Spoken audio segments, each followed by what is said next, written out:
what choice do I have? Boom. I mean, that's heartbreak right there. Hello there, troopers, and welcome back to General Kenobi's Bunker.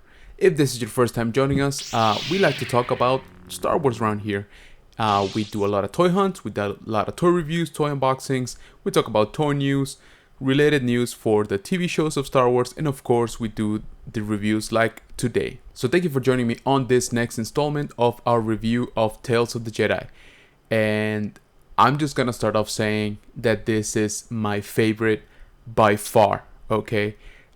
This is what Star Wars is all about. So I'm gonna try to be quick, but there is a lot to unpack. So let's jump right into it. So this is the third episode that has to deal with Count Dooku, and the last one where we recount his story. So we start off right at the Jedi library inside the Jedi Temple on the Coruscant. Straight from episode 2. Looks exactly like I remember it. And Dooku's just casually strolling down the aisle with plenty of Jedi around. Then he goes into this little more secluded section where he accesses planetary records. And so he goes ahead and deletes Kamino. And we all know Kamino, but just in case you don't, that's the planet where all the clone troopers were being built by the cloners to be used in the Clone Wars years later. So this is right around the time of episode 1. One cool thing that they did was that he actually used Master Sifo Dyas's password to gain access to the records. So we know that by now, by this point, Count Dooku is all in into Palpatine's, plot. So after that, he gets out of the record chamber, and he notices that a lot of gossip is going on, a lot of talking, a lot of whispering within the Jedi library. So he approaches none other than Master Jocasta, our favorite Jedi librarian. He asks what the commotion is about.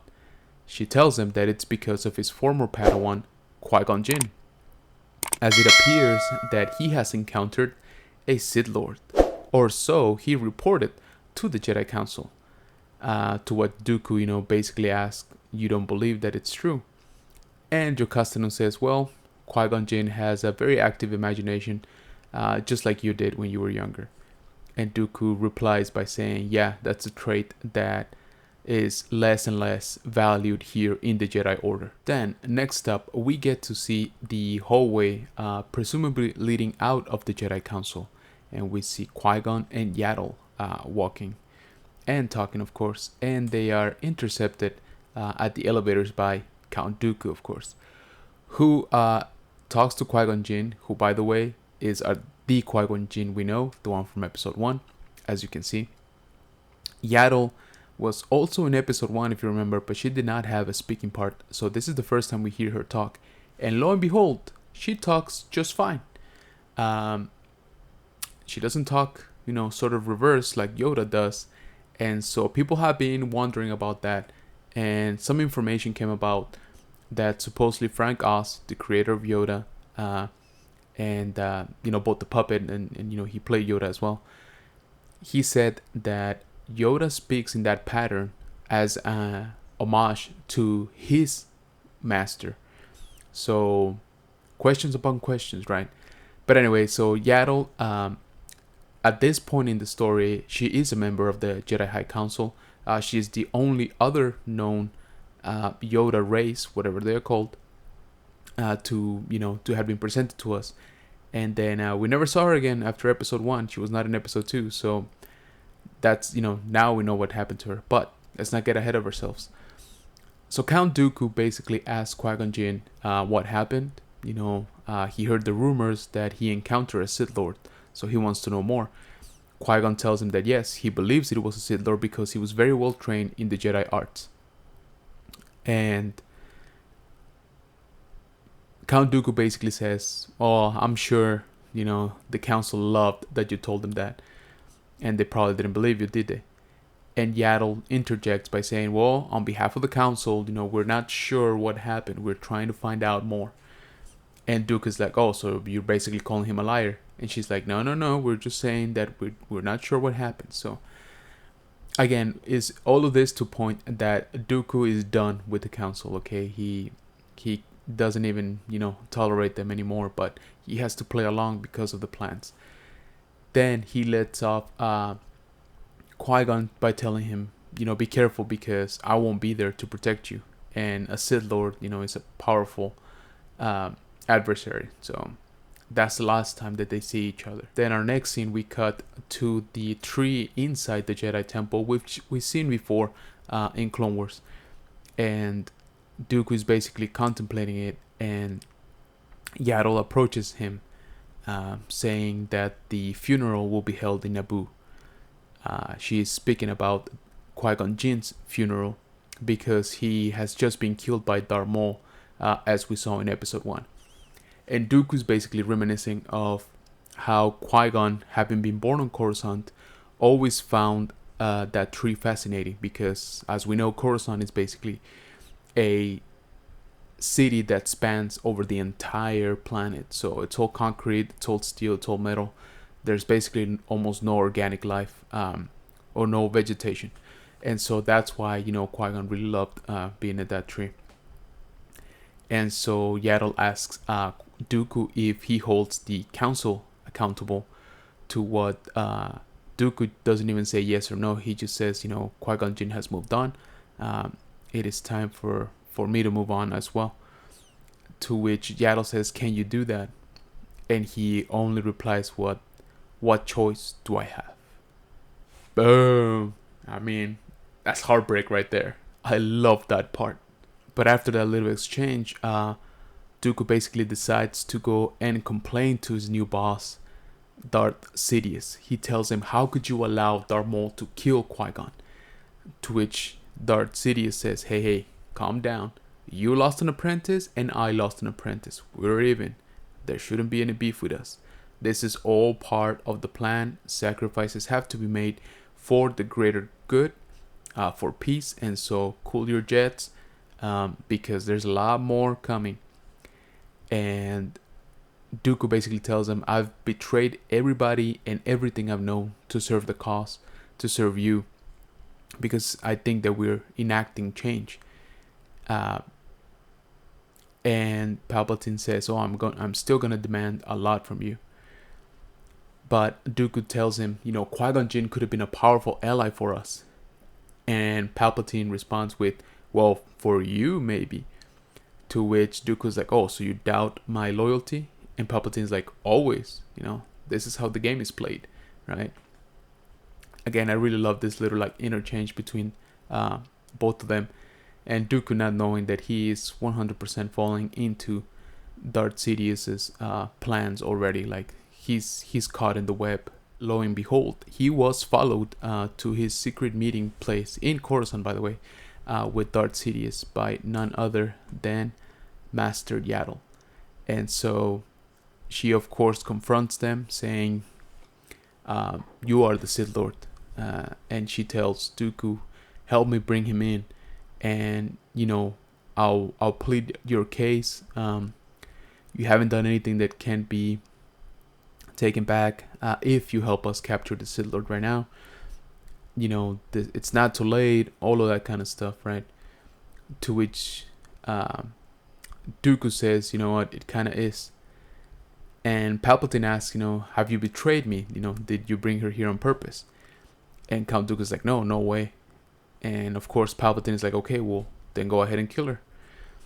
And Dooku hesitates, right? And of course Yaddle is, I would say, scared because, as we all know, Count Dooku is one of the best saber masters that they have in the whole Jedi Order.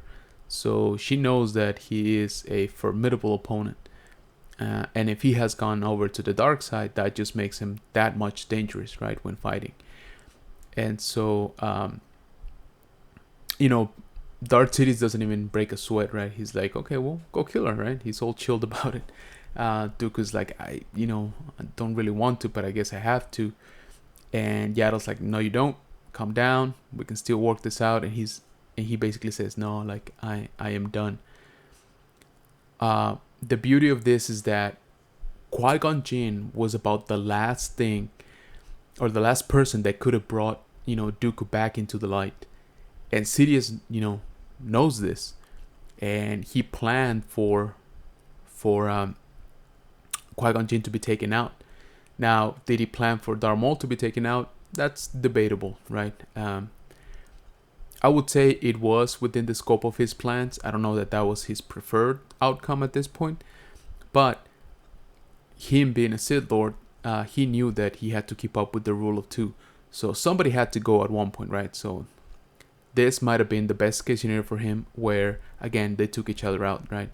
Darth Maul is out and Qui-Gon Jinn is out. So Count Dooku is all in. That's it.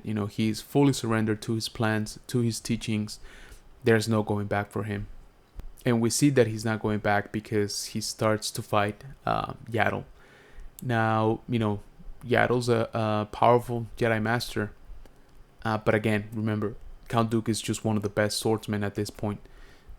And so, she holds her own. She tries to hide.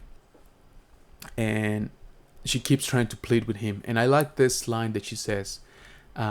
He tells Dooku, it's like, hey, I'm on your side. I actually stepped down from the Jedi Council.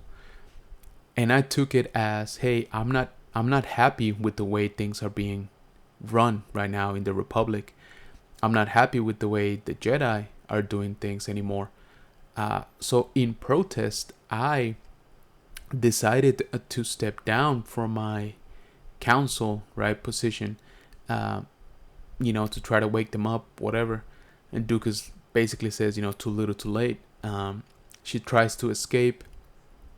Dooku drops a giant door on her. They think she's dead. She's not. She actually pushes it up with the Force. But she's basically, too tired to keep fighting. Dooku approaches her and says, we're fighting for order. We're fighting for peace. And Yaddle says, well, how many have perished already for what you call order? And Dooku basically says, okay, well, let me give you peace. And he basically cuts her down right there and there on the floor. And so passes Master Yaddle, a complete enigma for many years. As I said, we've seen her before in episode 1. We didn't see her anymore on episode 2. There were stories about her, of course, in the expanded universe, but nothing, definitive. So I love that we're finally seeing what happened to her in this episode, in this story. And it just works so well to portray the, let's call it the final nail on Dooku's coffin. And by that I mean, he is completely surrendered himself to the dark side. And so the episode, basically closes down with a very happy Darth Sidious. Again, this is all exactly as he planned it. Okay, I know I've said it a bunch of times already, but I will say it again. I freaking love this episode, okay? This episode is amazing. It is incredible how much storytelling they could, jam pack in like 15 minutes worth of an animation. There's so much connective tissue here to the movies, to the series, a little bit to the expanded universe even.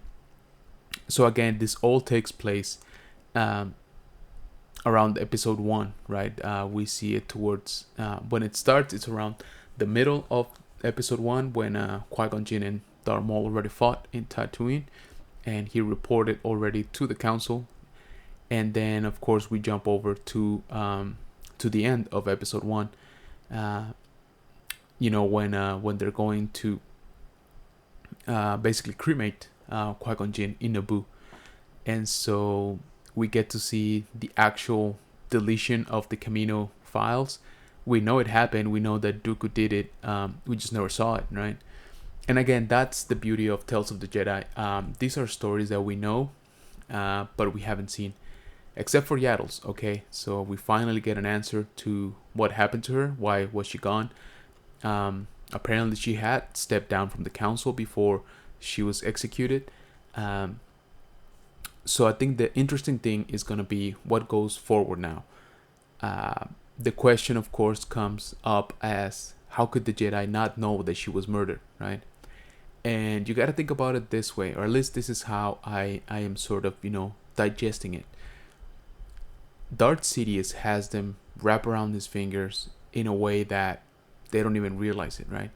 He has control of the politicians, whatever military there is, the Jedi, the Sith, right? He basically controls everything at this point. This is the pinnacle of Palpatine's plans, okay?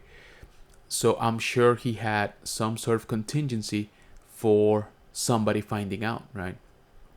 For somebody seeing his face, knowing who he was, and what he was doing.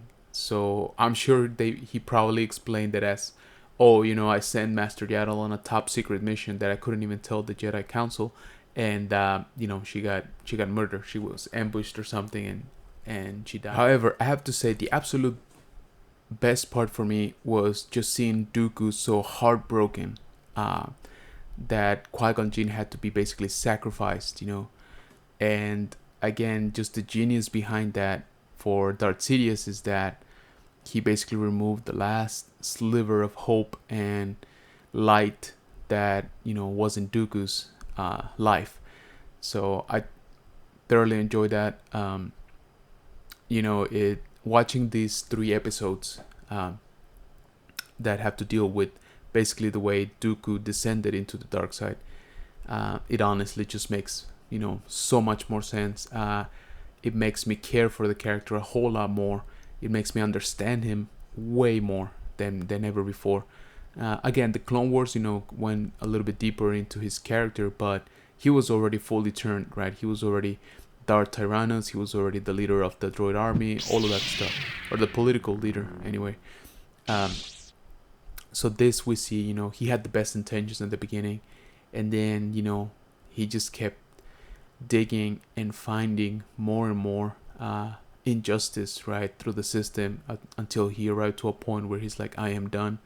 The only way to correct the system is to bring it down completely. Okay, troopers, I could talk about this episode for hours. I won't. So please let me know down in the comments, what do you guys think about this episode? Was this your favorite on the series like it was mine? I think we'll have to recognize that this is the one that has the most connective tissue to the movies and to the shows. So let me know down in the comments, what did you guys think about episode 4, The Sith Lord? Also, I would greatly appreciate it if you leave a like on this video, subscribe if you haven't, and thank you so much if you already have. Thanks again, and I'll catch you on the next one.